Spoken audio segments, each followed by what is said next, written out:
Welcome back to Monster in My Closet, the podcast where we shine a light on the professional world's darker corners. I'm Anil Saxena, joined by my co-host, the founder of Medusas, Morgan Hunter. Each episode, we tackle the fears and faux pas that haunt our work lives, with insights, interviews, and a dash of humor, some stupid analogies, and probably swearing. So if you've ever felt like you're navigating a workplace labyrinth, a never-ending approval process, an evil hall of mirrors, or a constantly ending quarter, you're in the right place. Let's confront those monsters together. Are you ready? Let's begin. Hey everybody, welcome to another episode of Monster in My Closet. So Morgan, this week, are we scared or scary? Scary.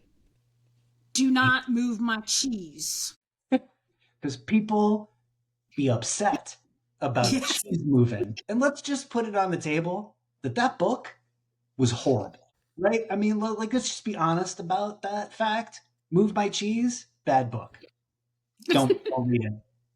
Well, let's not be bad. Let's do something better. Yes. So today, we're going to look into the swirling cauldron of change management.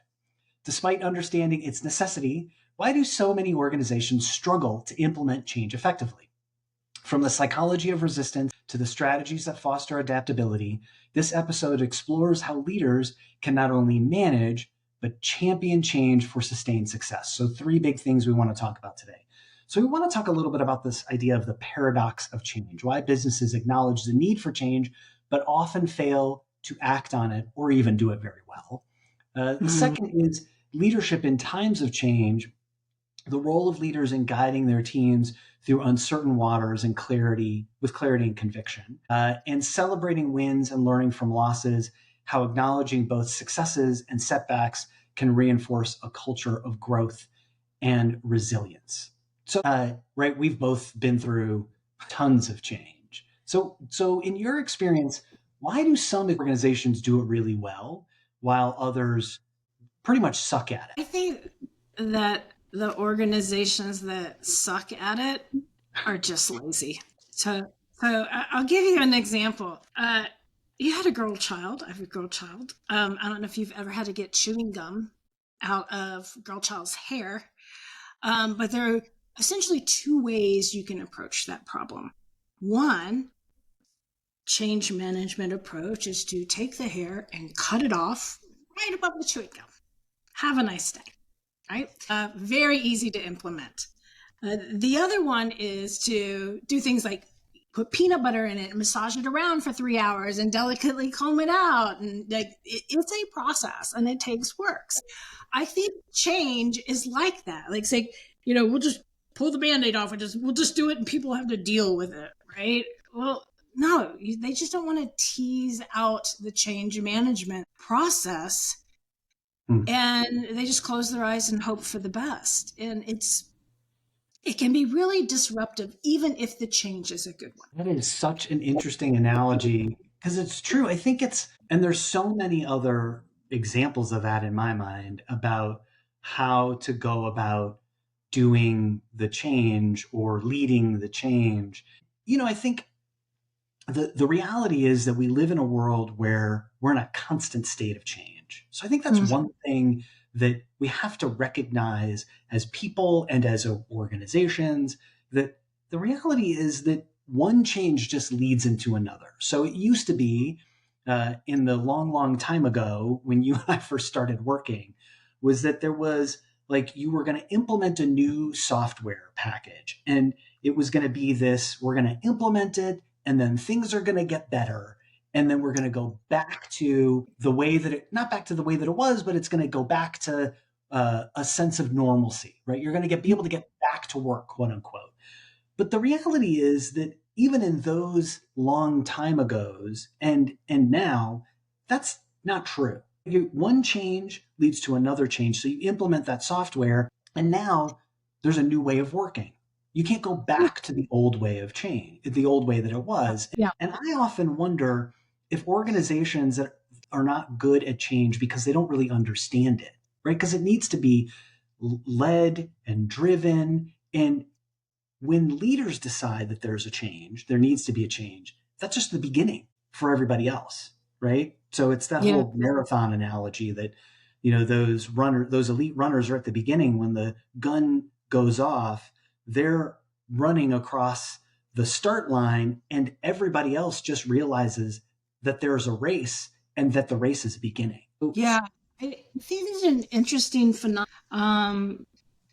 Going back to, even if it's a good change, it can catch you off guard. Mm, Um, and I'll use a personal analogy. So my husband um, came to me a couple years ago and he says, I am going to Colorado hiking with my best friend.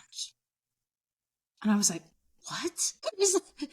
Probably not the reaction he was expecting. But like everything in my head is like, you haven't left the house in 2 years.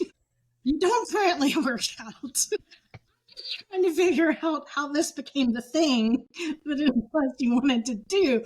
I'm fully supportive though. But for like 2 days, I couldn't wrap my head around how this was happening. He's like, well, I've been thinking about this for a year. I'm like, but I haven't. I am just hearing it for the very first time. And I have questions. And I think people at work feel the same way. Like, there's been a lot of executive planning and all of this stuff has happened. And then you tell them and you forget this is the very first time they're hearing it and they're going to have questions. and I think that it's so apt because in organization you can't expect everybody to know everything all at one time. But I think you have to acknowledge that change needs to have some level of coordination. Right? It can't always be managed down to a gnat's eyelash detail, but it can be something that is managed in a way that the likelihood of success is higher. So I think that there's this notion, and I don't know why this still happens, but there's this notion that, well, we're going to make this change and poof, everything's going to be better and we're going to be more effective. I'm going to go faster and I'm going to be thinner and I'm going to be taller. That's me. That's sorry. That was a personal. But the reality is that when a change is rolled out, when it goes live, there is almost always this thing called the dip in the delta. You're gonna dip. You're gonna have a performance dip right after that change, and that's when it's the most critical to acknowledge that, to understand it, to plan for it, and to communicate about it. So I think that there's all these misnomers about change that continue to live on to this day. So how do we help our listeners kind of understand, how do you overcome kind of common barriers to change within teams and within the organization? So I think the first thing is to just, I like communicate early and often if you Mm, can. I think having an understanding that this is the first time your employee might be experiencing this message and trying to absorb what is happening, good or bad. And then if I can carry over from a previous episode, I think organizational change management is a good time to squeeze the tube and see what happens. So for instance, if it's a technology change, like you were discussing earlier, it was just a technology change. Implement the technology, have a nice day. Well, it's not really. It's a technology and a process change. And so if you do the technology and you're going through that situation you just described where you're less efficient for some period of time because you're figuring out not only the new technology, but the new process, right? So that's your bottleneck. You squeeze the tube, and that's where the energy is going to go. And then beyond that, if you have downstream consumers of a process or an experience in your organization, the consumers of that may not know you've made a change. And now that's where the pressure is. So they're asking questions. They think everything's the same as it was yesterday, but behind the scenes, everything has changed. And that can be highly disruptive. So I think you need to walk the process through and figure out at each point where the pressure is going to hit and put some stuff in place to mitigate that. I love that notion of, you've got to make sure that you understand what the downstream effects of the change is going to be. And we see this really often when you're rolling out a new product and you're changing something, and the people that are implementing the product or utilizing the product, right, they don't understand the ramification of what's happening, right? I mean, I think we had this experience when we were setting up to record. I'm trying to turn on a background, and they're telling me that, oh, that background's not available. Well, it was yesterday, right? So I think it's Mm-hmm. important to think through what are those downstream effects. You know, I've spent a lot of my career working in and around change, and I think to me there's kind of there's a bunch of things, but there's four big ones in addition to what you've said, right? That you want to communicate, you want to squeeze the tube. I think you want to connect the change to how it's going to make the business better, right? Mm-hmm. So what's the vision of the change? Why are we doing this? How is this going to help us make more money or get more customers, or expand our market share? And then you want to involve the people that are impacted by the change. So if you're going to roll out a new help desk software, then you want to involve the help desk and people who are working on the help desk. Mm-hmm. And you want to focus on the people, because they are going to be the ones that are going to do the change and enact the change and be impacted by the change. Then you want to get people ready for the next change. And along the way, you're going to want to over communicate, like you said, celebrate milestones, all those kinds of things. I think that doing those 4 or 5 things are going to be really helpful in helping that change be much more successful. Yeah, I love the idea of involving people. It does make me think about, those individuals that are always resistant to change and how to deal with that. And I think that's another place where I don't see it working very well when you have resistors. I never see that. So I would have a suggestion there. And so I'm rolling out a new technology. I'm communicating it to my team. There's some guy on the team. I was like, that's not going to work. It's not going to work. That's broken. And a lot of times I'm like, don't worry about it, or I hear you, or you're like something, but that doesn't really get them over the hump, does it? Like yeah, you see them, but have you solved the problem that the person is concerned about? So what I would say is I would put the person that is concerned in a position of power, by asking them, in light of the fact that we have to make this change, how would you help us solve that problem? Yeah. So you're communicating both that we're not backing out of this change, the changes happen, and then putting them in the driver's seat to be a part of correcting the problem and making it work for them and the people around them. Yeah. Yeah. It's really that notion of making them champions of the Mm-hmm. change, right? Like, Yep. and giving them a role in the overall success of the change. Because, the reality is that a lot of these changes, they're not optional, right? They're not like, well, we can either do this change or not. Oftentimes now it's like we can either make this change, or we can let our competitors surpass us, or we can lose customers, or we can be going against governmental regulations. Right, right. And I think that it's really important that you're creating that emotional connection to the change for people, and Mm-hmm. connecting it to some possibility for them, right? That naysayer may actually make the change a whole lot better, right? What Mm-hmm. I've often seen is that high performers in the yesteryear, right, before change, BC, before change, they, after change, they are not, because they were really successful and now they have to learn like a whole new Yeah, thing. it's frustrating. Yeah. Yeah. And so how do you help that individual understand that you still want them to be successful, and that they have a place in this new organization? Mm-hmm. I think I love that idea that you mentioned earlier about the you're going to be more efficient or more or less efficient.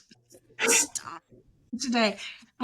You're going to be less efficient immediately following the change. And I have never ever had someone say that to me out loud. So I think that would be helpful. So that takes the pressure off me. Okay, they know I'm going to be less efficient and that I've got to learn something. So again, this is an opportunity. We realize you are going to be less efficient and that is going to drive you crazy. What can we do Mm. to help you get up to speed faster? What do you need from us? I think you acknowledge it and see if there's something you can do to help them get there faster. Yeah, and I think it's really healthy to make sure that you know that there's going to be that dip in the delta, right? There's going to Mhm. be that gap where you're not going to be as efficient, and that happens in every change throughout your life, right? Mhm. That when you make a substantial change, sometimes you're going to get slower before you go faster, or worse before better, right? And you can make each change a step into something bigger, right? And really communicate that change and make sure that you're celebrating when people are successful in kind of the new way of doing things, and not to live in this world that when it's go like the day after go live, change is done, we're done, we cut No, the cake, everybody got cake except for Gary because he's an asshole. Everybody got the cake, and now it's back to work, people. We're gonna sell the shit out of this stuff because we got the new thing, and now, right? That's not reality, is it? no, no. So, question: what was the most painful change you Mm, ever had to go through the most in painful business? change uh, in my professional life, I think the most painful change was Sarbanes Oxley. Right, right. For those of you that don't know Sox, so there are White Sox, which is the a baseball team in Chicago.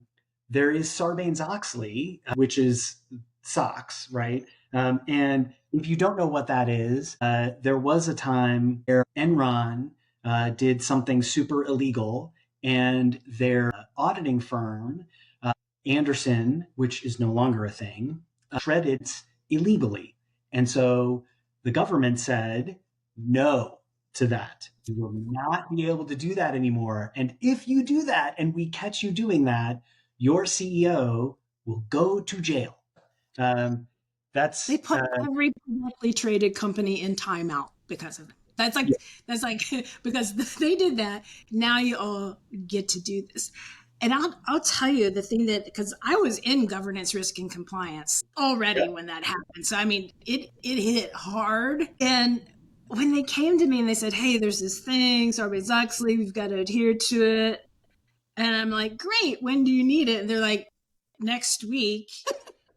And I said, "How long have you known about this?" And they're like, "A year." I lost my mind. I Yeah. lost my mind because you did the lift that first go around on socks with the putting the controls and policies and testing and all of that stuff in place.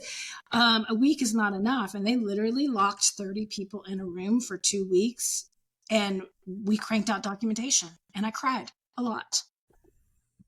Probably because you were locked in a room and people couldn't shower and it stinks. Yes.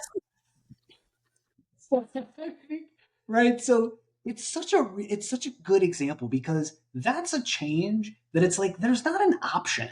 If you are a publicly traded company in the United States on the New York Stock Exchange or on the Nasdaq Stock Exchange, you have to be SOX compliant. And if you are not Mhm. SOX compliant, your CEO and CFO will go to jail.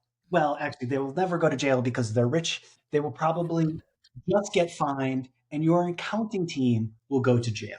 But, that's just a reality check. Here's the thing.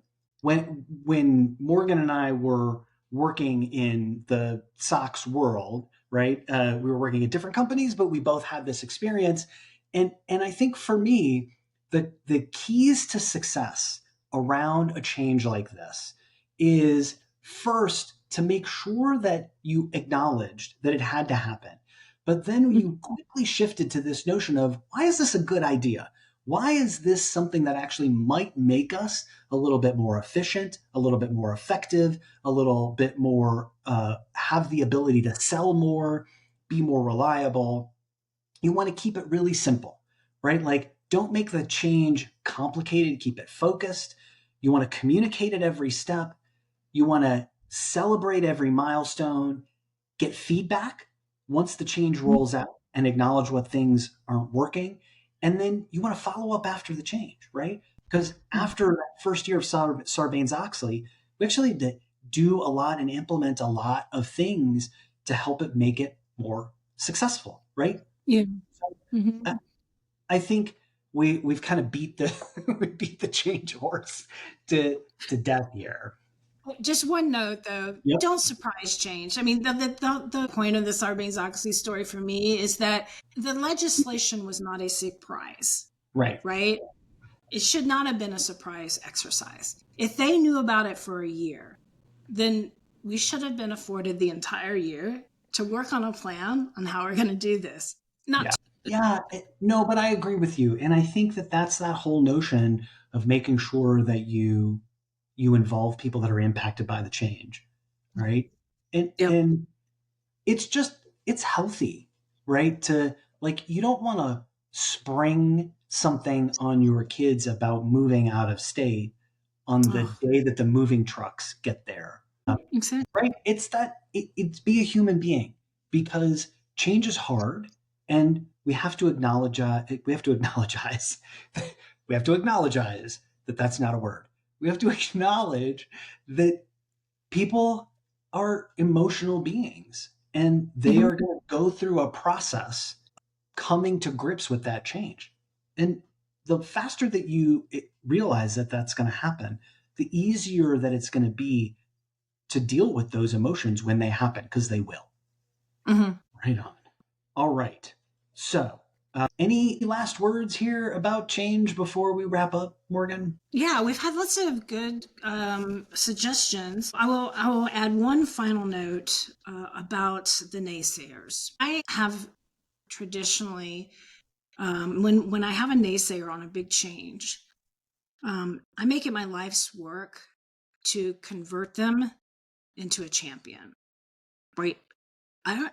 I whatever I've got to do to get that person on board, I will do it, because once the naysayer comes on board, they can be your strongest advocates for change for the rest of the organization. So I'd say, instead of like being kind of put off by the naysayer, to lean into it and get them over to where you need them to be.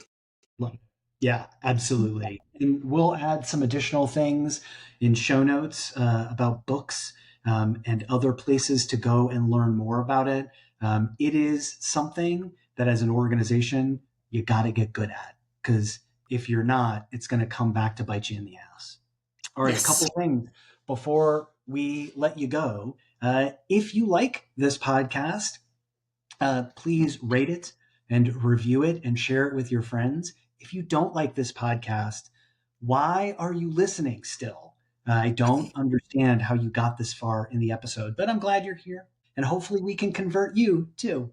And then the other thing is that at medusas.org, we're doing a fundraiser. And if you would please support the fundraiser, we are trying to create a more inclusive SaaS world, and we need your help to do that. All right, everybody. Thank you so much for listening to another episode of Monster in My Closet, and we'll see you next time. Bye. As we wrap up another episode here at Monster in My Closet, we want to thank you, our fearless listeners, for joining us on this journey of exploring what scares us or when we're scary. Professionally, of course. Together, we've ventured deep into the workplace wilderness armed with humor, insights, and a touch of irreverence, and hopefully learned something together along the way. But our journey doesn't end here. Monster in My Closet is proud to be part of Medusas.org. Medusas is a membership-driven, non-profit organization serving underrepresented groups, minorities, and individuals with disabilities who are doing business in the software as a service space. We're a community created by SaaS professionals, for SaaS professionals, and even the SaaS curious. Visit medusas.org to discover how you can contribute to a movement that empowers professionals to face their workplace monsters head on. Don't forget to subscribe, share with your colleagues, and leave us a review. Your feedback helps us shine a light on the monsters lurking in the professional closet, making our community braver, stronger, and a little bit wiser. Until next time, keep challenging the status quo, embrace the journey, and remember, no monster is too big when we face it together. Cheers.